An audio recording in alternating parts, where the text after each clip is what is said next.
آپ حضرات کو خوش آمدید کہتا ہوں کہ آپ حضرات اس قرآنی روحانی سفر میں ہمارے ساتھ شریک ہوئے۔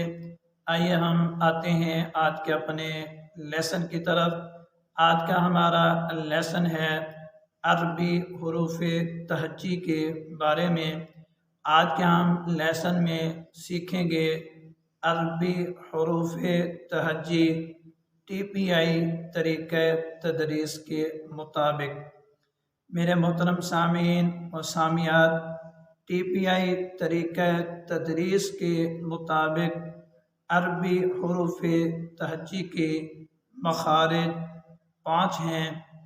ویسے تو 17 مخرج ہیں، لیکن سمجھانے کے لیے کہا جاتا ہے کہ عربی حروف تہجی کے مخارج 5 ہیں۔ آج ہم پہلا مخرج پڑھیں گے۔ پہلا مخرج ہے ہونٹوں سے ادا ہونے والے حروف۔ ہم پہلا فقرہ نظم کا پڑھتے ہیں۔ ہونٹوں سے ہوں 4 ادا: م، ب، و، ف۔ ایک اصول یاد کر لیں کہ جب بھی کسی حرف کا مخرج معلوم کرنا ہو، اس حرف کو ساکن کر دیں، شروع میں حمزہ زبر کے ساتھ لے آئیں اور اسے پڑھیں۔ جہاں پر مخرج جا کر ٹھہرے گا، آواز ٹھہرے گی، ہونٹ ٹھہریں گے، وہی اس حرف کا مخرج ہوگا۔ آئیے ہم میم کا مخرج معلوم کرتے ہیں۔ میم کو ساکن کرتے ہیں، اس کے شروع میں حمزہ زبر کے ساتھ لاتے ہیں اور اسے پڑھتے ہیں ام، ام، ام، ام۔ آپ ذرا غور فرمائیں گے، پھر میں پڑھتا ہوں ام۔ تو میرے جو ہونٹ ہیں، یہ بیرونی حصہ یعنی خشک حصہ اور اندرونی حصہ تری والا حصہ، جب یہ دونوں حصے مل رہے ہیں تو اس سے میم ادا ہو رہا ہے، م، م، م۔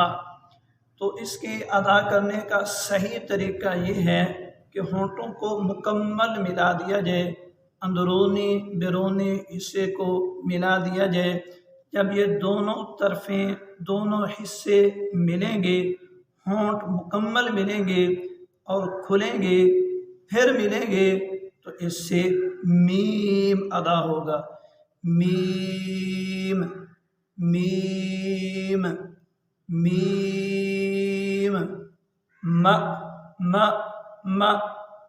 دوسرا حرف ہے ہمارے سامنے با۔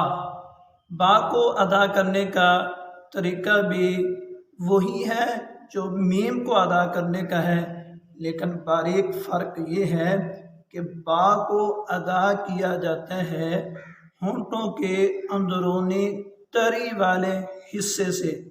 ابھی ہم اس کو ادا کرتے ہیں اب، اب، اب۔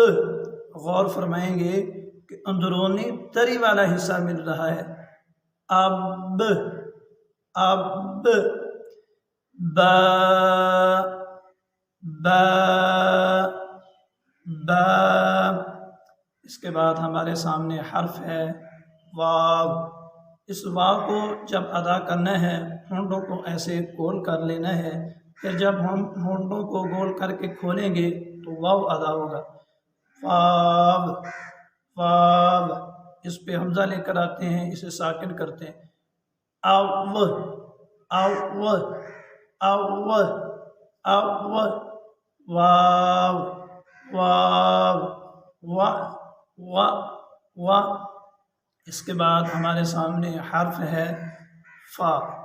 فا کو ادا کرنے کا طریقہ یہ ہے کہ اوپر کے ہونٹ نیچے والے ہونٹوں کے قریب آتے ہیں اور اوپر والے، سامنے والے یہ دانت نیچے والے ہونٹوں کے تری والے حصے سے جب جا کے ٹچ کرتے ہیں تو اس سے فا ادا ہوتا ہے۔ ابھی ہم پڑھتے ہیں فا، فا، اف اف اف فا فا امید کرتا ہوں کہ آپ حضرات کو یہ مخرج سمجھ آیا ہوگا. آپ حضرات مزید مشق کریں گے انشاءاللہ تعالی بہتری آئے گی.